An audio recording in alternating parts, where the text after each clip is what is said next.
मेरी आवाज आ रही है ना?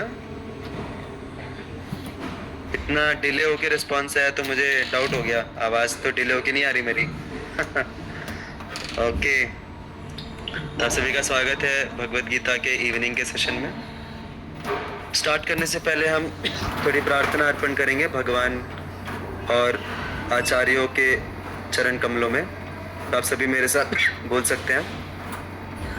ओम अज्ञानतिमिरान्धस्य ज्ञानाञ्जनशलाकया चक्षुरुन्मिलितं येन तस्मै श्रीगुरवे नमः।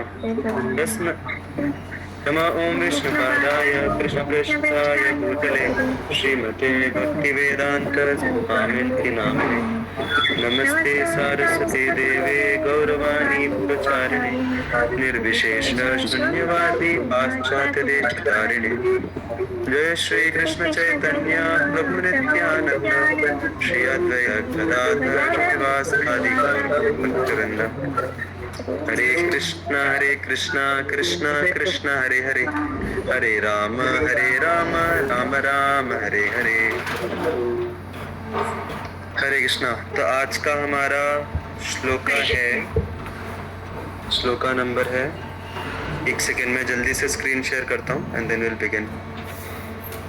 बाय द वे, जो लोग फर्स्ट टाइम ज्वाइन किए हैं उनकी जानकारी के लिए बताना चाहूँगा कि इस सेशन में हम हर दिन भगवत गीता के एक श्लोक को लेते हैं और उसको समझ के हमारे जीवन में कैसे अप्लाई करना है उसके बारे में हम चर्चा करते हैं और समझने का प्रयास करते हैं।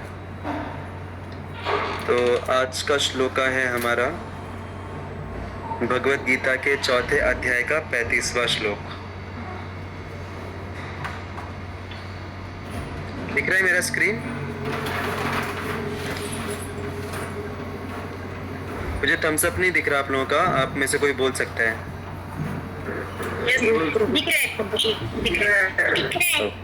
Okay, thank you. तो आप सभी मेरे पीछे रिपीट कीजिए। यद् ज्ञात्वा न पुनर्मोहम्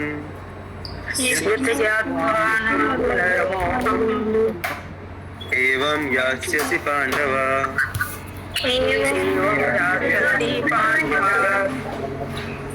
येन भूतान्यशेषानि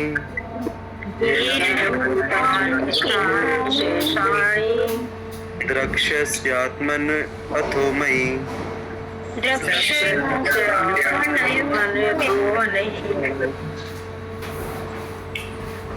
ममिता माता जी, आप ट्रांसलेशन पढ़ सकती हैं?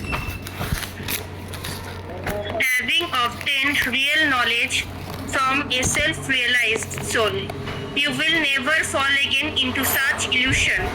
For by this knowledge you will see that all living beings are but part of the Supreme, or in other words, that they are mine. जय हो, थैंक यू माता जी, काफी स्पष्टता से आपने पढ़ा पूरा। तो भगवत गीता का जो लक्ष्य है, भगवान ने भगवत गीता क्यों बताई हमें? अल्टीमेटली भगवान ने हमारे लिए भगवत गीता बोली क्योंकि अर्जुन को भगवत गीता की सुनने की कोई ज़रूरत नहीं थी। जो व्यक्ति भगवान के साथ दिन रात रहता है, उनकी सेवा करता है, उनका इतना परम मित्र है, वो मोह में कैसे पढ़ सकता है? वो पढ़ ही नहीं सकता मोह में। अगर मोह में पढ़ेगा तो भगवान के साथ कैसे है, राइट?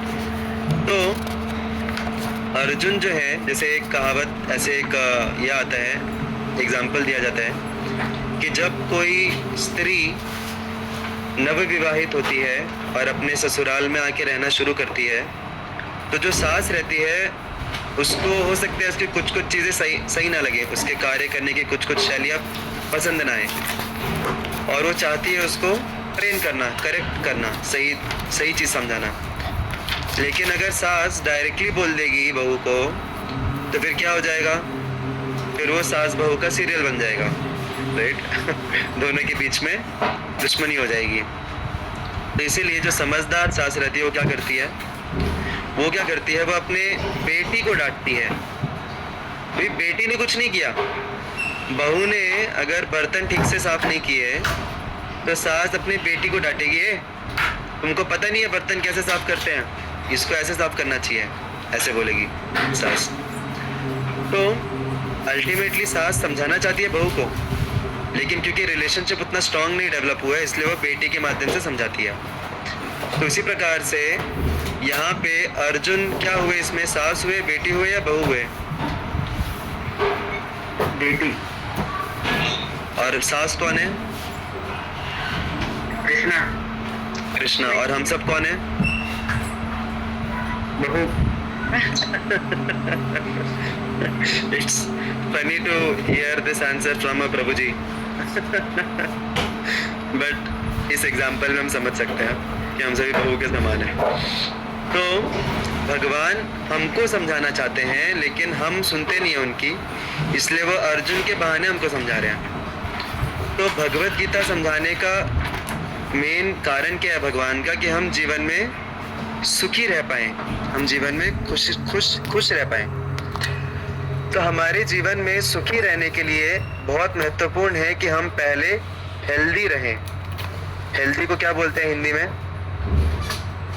तंदुरुस्त। Very good. स्वस्थ, तंदुरुस्त, निरोगी रहे। तो जब हम हेल्दी नहीं रहेंगे तो हम सुखी कैसे रह पाएंगे? तो हेल्थ दो प्रकार की होती है, वैसे तो 3 प्रकार की होती है, बट सामान्यतः 2 प्रकार की हेल्थ लोगों को पता रहती है। एक रहती है शारीरिक हेल्थ, शारीरिक स्वास्थ्य, दूसरा रहता है मानसिक स्वास्थ्य, और तीसरा रहता है आध्यात्मिक स्वास्थ्य। तो हमारे शारीरिक, मानसिक और आध्यात्मिक स्वास्थ्य में कुछ अड़चने आती हैं, और वो अड़चने हम खुद ही लाते हैं। किस प्रकार से? जो चीज़ नहीं खाना चाहिए वो खा लेते हैं। मन हमारा ललचाता है खाने का, जितना खाना चाहिए उससे ज़्यादा खा लेते हैं। कई बार होता है कि नहीं होता है? शर्माइए मत, बोलिए, सबके साथ होता है। बिंदास आप लोग थम्स अप दे सकते हैं। यस। उसके अलावा जब सोना रहता है तब सोते नहीं हैं, जब उठना रहता है उठते नहीं हैं, और जो एक्टिविटीज़ नहीं करनी चाहिए जो हमारे शरीर के लिए हानिकारक है वो हमारी आदत बन के बैठी हैं, राइट?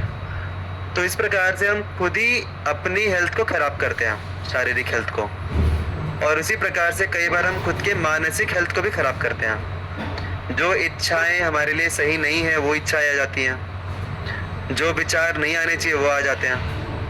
तो इस प्रकार से हम, और अगर कोई बोलेगा नहीं मैं तो सब कुछ अच्छे से कर रहा हूँ, फिर भी अचानक से कैसे मेरे जीवन में प्रॉब्लम आ गई, मेरी हेल्थ कैसे ख़राब हो गई? जैसे कुछ लोग रहते हैं जो कि कभी धूम्रपान नहीं किए रहते, कभी दारू नहीं पिए रहते, फिर भी उनको कैंसर हो जाते हैं। तो ऐसा क्यों होता है? उसके पीछे भी हम खुद ही जिम्मेदार हैं। कुछ चीज़ों की जिम्मेदारी हमको समझ में आती है कि हमने अभी उठाई, कुछ हमारे पूर्व कर्मों की वजह से होता है, पिछले जन्मों के कर्म या पिछले कुछ सालों पहले के जो कर्म। तो बेसिकली इन शॉर्ट, हमारी हेल्थ में मानसिक हो या शारीरिक हो, उस हेल्थ को खराब करने वाले हम ही रहते हैं, उसके जिम्मेदार हम ही रहते हैं खुद। और भगवान चाहते हैं कि हम खुद की हेल्थ खराब ना करें और हम सुखपूर्वक रहें जीवन में। इसलिए भगवान हमको ये उपदेश देते हैं किस प्रकार से हम खुद की हेल्थ खराब करने वाले कार्यों को ना करें। तो कई बार हमें भी इच्छा होती है कि हम अपने जीवन में से जितने भी नकारात्मक कार्य हैं, जितने भी नकारात्मक सोच विचार हैं, इन सबको निकाल दें। आप में से किस किस को ऐसा लगता है कि जीवन में कोई नकारात्मक एक्टिविटी नहीं होनी चाहिए, कोई नकारात्मक विचार नहीं होना चाहिए, मैं एकदम परफेक्ट एक्टिविटी करना चाहिए मुझे? और कई बार हमको पता रहता है कि ये एक्टिविटी मेरे लिए गलत है, फिर भी हम ज़बरदस्ती कर बैठते हैं और करने के बाद रिग्रेट होता है। तो हम कोई भी गलत कार्य क्यों करते हैं खुद की हेल्थ के विरुद्ध? उसके पीछे कारण है इल्यूजन। इल्यूजन मतलब भ्रम।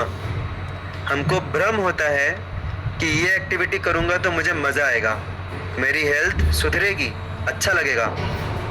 तो ये भ्रम जो रहता है ये हमें विवश करता है गलत कार्य करने के लिए, और बाद में फिर हमें भुगतना पड़ता है, हेल्थ खराब होती है मानसिक और शारीरिक स्तर पे। तो होता क्या है, कई बार हम कमिटमेंट्स लेते हैं, संकल्प लेते हैं कि आज से मैं ये कार्य नहीं करूँगा, आज से मैं दिन में 3 बार प्रॉपर टाइम पे खाना खाऊंगा, या फिर आज से मैं इतना ही खाऊंगा, चाहे मेरे सामने पनीर की सब्जी हो, चाइनीज़ की सब्जी हो, चाइनीज़ जो भी है मतलब समझ रहे हैं ना, चाइनीज़ सब्जी हो या फिर रूखी सूखी सब्जी हो, मैं रोटी तो 2 ही खाऊंगा। लेकिन जब सामने पसंदीदा सब्जी आ जाती है तो ना चाहते हुए भी हम कितना कितना खा लेते हैं, 5 6 7 8 10 जो भी है चपाती खा बैठते हैं। तो हम खुद जो संकल्प लिए रहते हैं उसी को तोड़ देते हैं। होता है हमारे साथ, संकल्प किसी और ने नहीं लिया, खुद ने ही लिया संकल्प खुद से ही संकल्प लेते हैं, खुद ही उसको तोड़ते हैं और फिर बाद में सोचते हैं कि खुद से कैसे तोड़ दिया मैंने। हम खुद भी परेशान हो जाते हैं कि खुद ही संकल्प लिया, खुद ही तोड़ दिया, ये क्या बात हुई। तो संकल्प कौन तोड़वाता है? संकल्प तोड़वाता है ये भ्रम। कुछ समय के लिए हमें भ्रम आता है कि ये चीज कर लेंगे तो या तो अच्छा रहेगा या तो उतना बुरा नहीं होगा, थोड़ा सा मजा आएगा और उतना भी हानिकारक नहीं है, चलता है थोड़ा बहुत। तो बाद में किसको याद रहेगा, किसको पता रहेगा, क्या फर्क पड़ता है, कर लेते हैं थोड़ा सा मनमानी और फिर हम कर बैठते हैं चीजों को। तो यहीं पे भगवान क्या बता रहे हैं कि ये जो ज्ञान है, भगवत गीता का ज्ञान, ये आपको इस टेंडेंसी से बचाएगा। कौन सी टेंडेंसी से? कमिटमेंट लेना और उसको तोड़ना, इस टेंडेंसी से। क्योंकि यहाँ पे क्या बता रहे हैं भगवान? Having obtained real knowledge from a self realised soul you will never fall again into such illusion. तो हमारा क्या होता है, हम बार बार भ्रम में पड़ते हैं। हमें ज्ञान मिलता है लेकिन वापस से हम भ्रम में पड़ते हैं, क्योंकि एक स्टेबिलिटी नहीं रहती हमारे अंदर। कभी हम अच्छा सोचते हैं, कभी खराब सोचते हैं। तो ये जो अनस्टेबल माइंडसेट है हमारा, इससे हम कैसे बाहर निकलेंगे? इसके लिए हमें कृपा की ज़रूरत है। हम खुद के बलबूते पे प्रयास कर सकते हैं, डेफिनेटली हम भरपूर प्रयास कर सकते हैं सही हैबिट डेवलप करने का, और हो सकता है कुछ हद तक हम सफल हो भी जाएं। लेकिन अल्टीमेटली हम सफल तभी हो पाएंगे जब हम भगवान की शरण लेते हैं, भगवान की कृपा जब हमारे ऊपर बरसेगी तब। क्यों?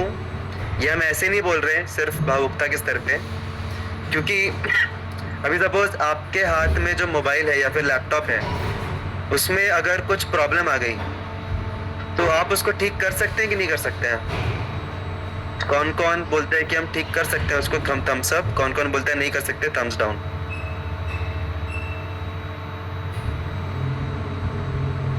हाँ, थोड़ा बहुत तो कर सकते हो यार, इतना भी don't think so much less about yourself कर सकते हैं, राइट?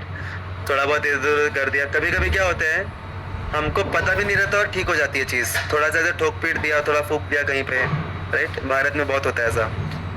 उसको कौन सी टेक्नोलॉजी बोलते हैं? जुगाड़ टेक्नोलॉजी बोलते हैं उसको। हाँ, कुछ तो कर दिया, ठीक हो जाता है वो। तो इस प्रकार से कर सकते हैं। यस, जुगाड़ टेक्नोलॉजी। तो हम लोग ठीक कर सकते हैं कुछ हद तक, लेकिन अगर कोई प्रॉब्लम बार बार हो रही है और डीपर लेवल पे है, उसके सर्किट में ही प्रॉब्लम है, तो उसको हम ठीक नहीं कर सकते। उसके लिए हमें उसके पास जाना पड़ेगा जिसने उसको बनाया है। हमारे कंट्रोल में कुछ चीज़ें हैं, लेकिन पूरी तरीके से हर चीज़ नहीं है कि हम हर चीज़ ठीक नहीं कर सकते। तो आप में से जिसने थम्स डाउन दिया, आई कैन अंडरस्टैंड। आप अल्टीमेट प्रॉब्लम की बात कर रहे हैं। अल्टीमेट प्रॉब्लम हुआ तो हम नहीं ठीक कर सकते। उसी प्रकार से हमारे मन में, हमारे शरीर में जो भी हल्की फुल्की प्रॉब्लम्स आती हैं, हम कोशिश कर सकते हैं उसको ठीक करने का, लेकिन ये मन और शरीर ये किसकी संपत्ति है? क्या हमने निर्णय लिया था कि हमारा मन ऐसा मिलना चाहिए, हमें हमारा शरीर ऐसा मिलना चाहिए? क्या पैदा होने से पहले आप में से किसी ने प्रोग्रामिंग किया था कि अपने शरीर के, अपने मन का डिजाइनिंग किया था? किसी ने? किसने किया था डिजाइनिंग अपने शरीर का? काश होता है ऐसा। अगर हम डिजाइनिंग करते होते तो हम बेस्ट शरीर प्राप्त करते हैं, राइट? अगर हम कोडिंग कर पाते अपने मन का, जैसे चैट जीपीटी में हम एक प्रॉम्प्ट देते हैं, वो फटाक से करके देता है हमको। अगर अपने मन के लिए ऐसा पूरा डेवलप किए होते कोडिंग वगैरह, तो कितना अच्छा रहता। लेकिन हमको ये मन और ये शरीर प्राप्त हुआ है, जन्म के समय हमें ये प्राप्त हुआ है। तो अभी आप बोलेंगे प्राप्त हुआ है, लेकिन ये सब तो हमारी माँ ने दिया हमें। तो क्या आपकी माँ ने प्रोग्रामिंग की आपके माइंड का? आपकी माँ ने डिजाइनिंग की आपके शरीर का? उन्होंने भी नहीं किया, राइट? उनको खुद को नहीं पता अंदर क्या चल रहा है, पेट के अंदर क्या चल रहा है किसी माँ को नहीं पता रहता, अंदर ऑटोमेटिक सब कुछ होते रहता है। तो कौन कर रहा है वो ऑटोमेटिक?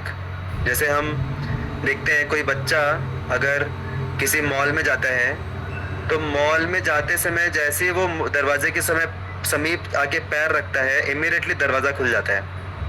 तो बच्चा क्या बोलेगा? वाह यार क्या बढ़िया है ये दरवाज़ा, इसके अंदर तो जान है, इस दरवाजे के अंदर जान है, राइट? हम सबको लगेगा ऐसा अगर हमको जब जानकारी नहीं है तो। क्योंकि मुझे लगता था बचपन में जब मैं रेडियो सुनता था मुझे लगता था अरे ये रेडियो को हाथ पैर नहीं है लेकिन जान कहाँ से इसके अंदर, इतना बढ़िया गा रहे, इतनी अलग अलग आवाज़ें आ रही है, इसके अंदर आदमी कैसे जाके बैठ गया, ऐसा मुझे लगता था। तो उसी प्रकार से जो जिनकी मानसिकता बचकानी है, जैसे बच्चे लोग ऐसा लगता है, राइट? अभी हम लोग समझदार हो गए हैं, बड़े हो गए हैं, आप में से किस किस को अभी भी लगता है कि रेडियो के अंदर कोई व्यक्ति बैठ के आवाज़ निकाल रहा है या फिर दरवाज़ा खुद से खोल रहा है? थैंक गॉड सब समझदार लोग बैठे हैं इस मीटिंग में। तो जो लोग समझदार नहीं होते, जिनका बुद्धि उतना विकसित नहीं हुआ है, जिनकी बुद्धि बचकानी है, वो लोग समझते हैं कि अरे सब कुछ खुद से हो रहा है, दुनिया में सब कुछ ऑटोमेटिक हो रहा है, शरीर ऑटोमेटिक काम कर रहा है, राइट? तो ये बचकानी सोच है बहुत। लेकिन जो समझदार व्यक्ति है वो क्या समझेगा? ठीक है भले ही हमको लग रहा है कि ऑटोमेटिक कर रहा है लेकिन उसके पीछे कोई तो इंजीनियर बैठा है, वो इंजीनियर ने उसका प्रोग्रामिंग करके रखा है, वो इंजीनियर हो सकता है अंदर बैठ के उसको चला रहा हो प्रॉपरली, राइट?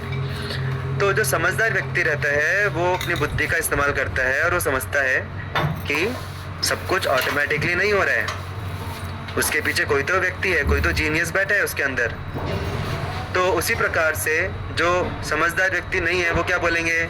अरे खुद से हो जा रहा है, अंदर जो बच्चा है खुद से हो जा रहा है, प्रकृति कर रही है खुद से।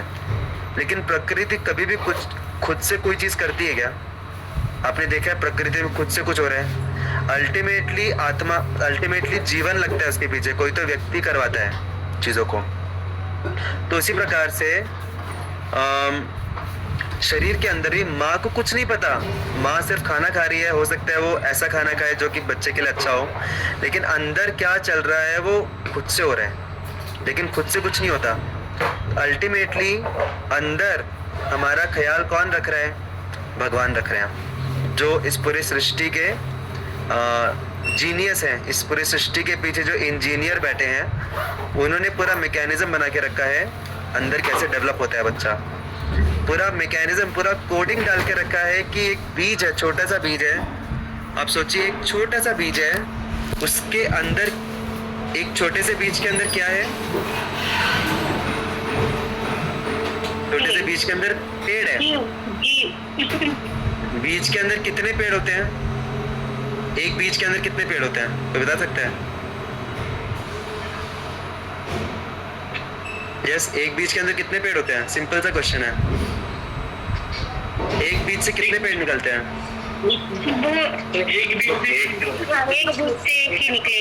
एक ही निकलेगा ना, एक बीज से 10 पेड़ थोड़ी निकलेंगे। लेकिन अगर आप थोड़ा सा सोचेंगे इसके ऊपर तो एक बीज के अंदर असंख्य पेड़ हैं, एक बीज से असंख्य पेड़ निकलते हैं। कैसे? वो एक बीज से एक पेड़ निकलता है लेकिन उस पेड़ के अंदर भी बीज है, और उस बीज से फिर दूसरा पेड़ निकलता है, उसके अंदर भी बीज है, उससे तीसरा पेड़ निकलता है। तो मतलब आप सोचिए ऐसे असंख्य पेड़ों का जो कोडिंग है, प्रोग्रामिंग है, वो एक बीज के अंदर है, जो कि इतना छोटा रहता है कि दूर से दिखता भी नहीं है। ऐसा लेवल का इंजीनियरिंग भगवान ने करके रखा है। हम कभी भी कम्पीट नहीं कर सकते भगवान के साथ इंजीनियरिंग में। हम खुद को भले कितना भी बड़ा इंजीनियर, कितना भी बड़ा जीनियस माने, लेकिन वी कैन नेवर, हमारा जो शरीर है, इतनी कॉम्प्लेक्स मशीन पूरी दुनिया में कोई नहीं बना सकता, इतना कॉम्प्लेक्स हमारा मशीन है। अभी हम उसके अंदर डिटेल में नहीं जाएंगे, नहीं तो पूरा एक सेशन हमारा उसके ऊपर ही हो जाएगा। बट मैं खुद आपको अभी क्या भी बता सकता हूँ, कितने सारे कॉम्प्लेक्स मैकेनिज्म हमारे शरीर के अंदर है जो हमको भी नहीं पता खुद से चल रहे हैं वो। तो इन शॉर्ट अभी हम उसके ऊपर ज़्यादा नहीं डिटेल में जाएंगे। हमारा शरीर, हमारा मन का इंजीनियर कौन है? वो इंजीनियर भगवान है, हमारे शास्त्र बताते हैं। तो जब हमें कोई सीरियस प्रॉब्लम आती है किसी मशीन के साथ तो हमें उसको इंजीनियर को सौंपना पड़ता है। इंजीनियर तब जाके उसको ठीक करता है, जो हमारे बस की बात नहीं है उतना वो इंजीनियर उसको ठीक करता है। उसी प्रकार से जब बात आती है हमारे शरीर की, हमारे मन की, तो ठीक है कुछ हद तक हम उसको डील कर सकते हैं, लेकिन अल्टीमेट सॉल्यूशन हमें मिलता है जब हम उसके ओरिजिनल इंजीनियर को सौंपते हैं उसको। भगवान के केयर में जब हम खुद को डालते हैं, अपने जीवन को डालते हैं, अपने शरीर को, बुद्धि को डालते हैं, मन को डालते हैं, तब जाके हमारे अंदर ये जो अनस्टेबिलिटी है, कभी अच्छा सोचना, कभी बुरा सोचना, कभी हेल्दी सोचना, कभी अनहेल्दी सोचना, इन सब तरंगों से हमें मुक्ति मिलती है धीरे धीरे। भगवान अल्टीमेटली सॉल्व करते हैं हमारी प्रॉब्लम्स को। तो भगवान सॉल्व कब करेंगे, उसके लिए हमें भगवान की कृपा प्राप्त होनी चाहिए। और भगवान की कृपा हमें कैसे मिलेगी? भगवान की कृपा हमें मिलेगी जैसे अभी सपोज मुझे अगर किसकी कृपा चाहिए, मुझे सपोज मैं रामेश्वर प्रभु की कृपा अगर मुझे चाहिए तो मुझे क्या करना होगा? रामेश्वर प्रभु आपकी कृपा मुझे कैसे मिलेगी? सॉरी अच्छा कोई और भी बता सकता है? आप में से किसी भी की भी कृपा अगर मुझे प्राप्त करनी है तो मुझे क्या करना होगा?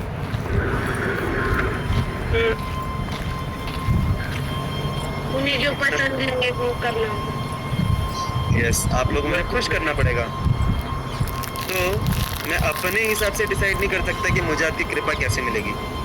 उसके लिए मुझे आपको क्या पसंद है, आपके अनुसार आपको खुश करना पड़ेगा। तो उसी प्रकार से जब हमें भगवान की कृपा प्राप्त करनी है तो हम अपने मनमाने ढंग से नहीं कर सकते। हमको पहले समझना होगा कि भगवान को क्या पसंद है, भगवान को किस चीज़ में खुशी मिलती है। वो कार्य जब हम करेंगे तब जाके भगवान की कृपा हमारे ऊपर आकर्षित होगी। तो भगवान को क्या पसंद है, भगवान के बारे में लॉर्ड शिवा बताते हैं, आराधना नाम सर्वेशां विष्णु आराधना परम तस्मात् परतरम देवी तदीया नाम समर्चनम। मतलब पूरी दुनिया में सबसे बड़े आराध्य हैं विष्णु, ये लॉर्ड शिवा बोल रहे हैं, खुद पार्वती मैया को बोल रहे हैं। सबसे बड़े आराध्य हैं विष्णु, लेकिन उनसे भी बड़ा आराध्य कोई और है, वो है उनके भक्त। उनके भक्त जो है वो उनसे भी ज़्यादा आराध्य हैं, क्योंकि उनके भक्त जो हैं वो इवन भगवान को भी खुद से ज़्यादा प्रिय हैं। जैसे अभी फॉर एग्ज़ाम्पल किसका एग्जाम्पल लूँ मैं? चलो वृंदा माता जी का एग्जाम्पल लेता हूँ मैं। वृंदा माता जी आप हैं ना मीटिंग में? यस प्रभु। सपोज आपको मैंने कोई स्वीट दिया, मंदिर में महाप्रसाद दिया, आपको खुशी होगी? यस प्रभु। अगर मैंने वही स्वीट आपको नहीं दिया, आपके बेटे को दिया, आरिफ को दिया, तो क्या आपको दुख होगा कि अरे मुझे नहीं दिया, आरिफ को दिया? ज़्यादा खुशी होगी। ज़्यादा खुशी होगी। कौन कौन अग्री करता है मेरे से कि अगर हम आपके लव्ड वंस को प्लीज़ करते हैं तो आपको और ज़्यादा खुशी होगी? हम आपको प्लीज़ करते हैं उससे ज़्यादा। उसी प्रकार से भगवान को बहुत ज़्यादा खुशी होती है। भगवान को अगर हम प्रसन्न करते हैं वो तो अच्छी बात है, उनकी सेवा करते हैं अच्छी बात है, लेकिन उनको जो पसंद है, उनके जो प्रिय हैं, उनको जब हम सेवा करते हैं, उनको जब हम प्रसन्न करते हैं, तब तो भगवान गदगद हो जाते हैं हमसे, क्योंकि वो उनको प्रिय है। और ये बहुत नेचुरल है, ये अभी मैंने एग्जाम्पल के थ्रू हम सभी ने देखा। तो यही चीज़ है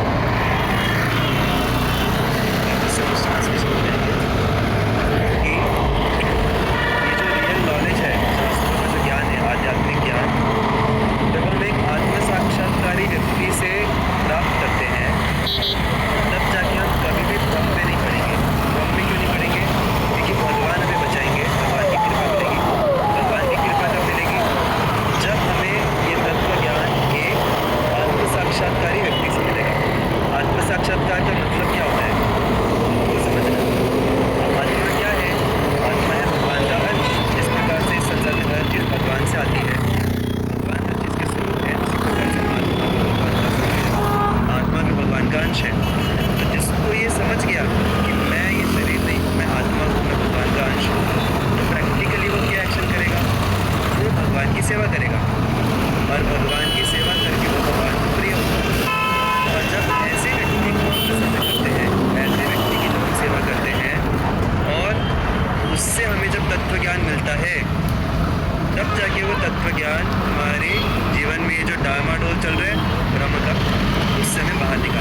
सेवया उपदेक्षन्ति तज्ज्ञानं ज्ञानेन तत्त्वदर्शिनः।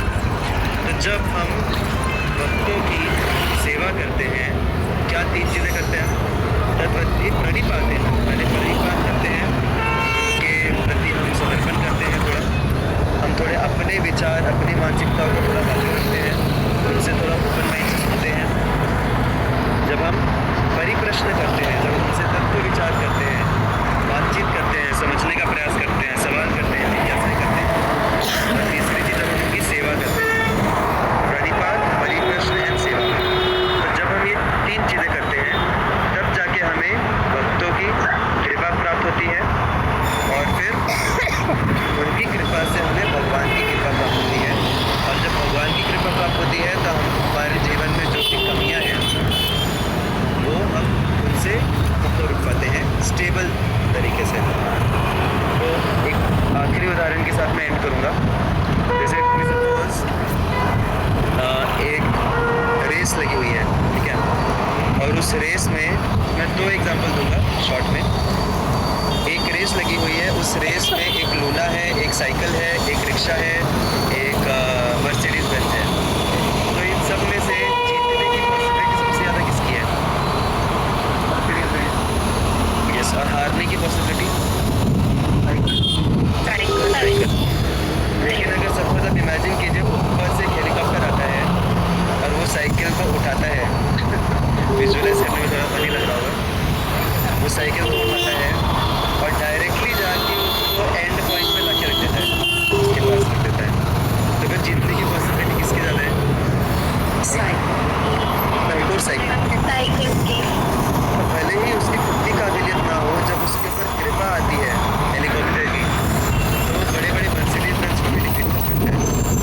उसी प्रकार से हो सकता है हमारे अंदर काबिलियत ना हो उसके ऊपर संयम करने की, खुद को सही तरीके से ले जाने की आगे, लेकिन अगर हम भक्ति करते हैं, चैंटिंग करते हैं, सेवा करते हैं, सुनते हैं भगवान के बारे में, भक्तों से हम संग करते हैं भक्तों का, तो कृपा से हम बड़े से बड़े अपने जीवन की जो मुश्किलें हैं उनसे भी हम पार कर सकते हैं उनको भगवान की कृपा से। और वो मैं कितना भी बोलूँ, जब तक आप एक्सपीरियंस नहीं करेंगे आपको फेथ नहीं आएगा। जब कोई बोलता है वो अपने एक्सपीरियंस के साथ बोलता है, बट मैं एक्सपीरियंस ट्रांसफर नहीं कर सकता आपको। You yourself have to experience, right? तो that is one thing. Second thing is कि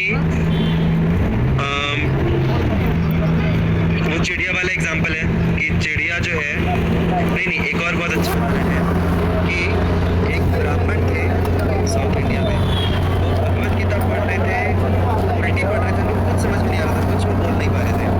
सारे ब्राह्मण उनके आसपास उनका मजाक उड़ा रहे थे। लेकिन भगवान जब उधर आते हैं, एक लीला है, जब भगवान उधर आते हैं वो सबसे पहले उस ब्राह्मण के पास जाते हैं जो उल्टा पढ़ रहा था, समझ नहीं पा रहा था, और उससे पूछते हैं कि तुम इसको क्यों पढ़ रहे हो, तुमको तो पढ़ना भी नहीं जम रहा। वो बोला कि मैं इसको पढ़ रहा हूँ कि मेरे गुरु ने मुझे आदेश दिया है कि तुम रोज आके भगवत गीता पढ़ो।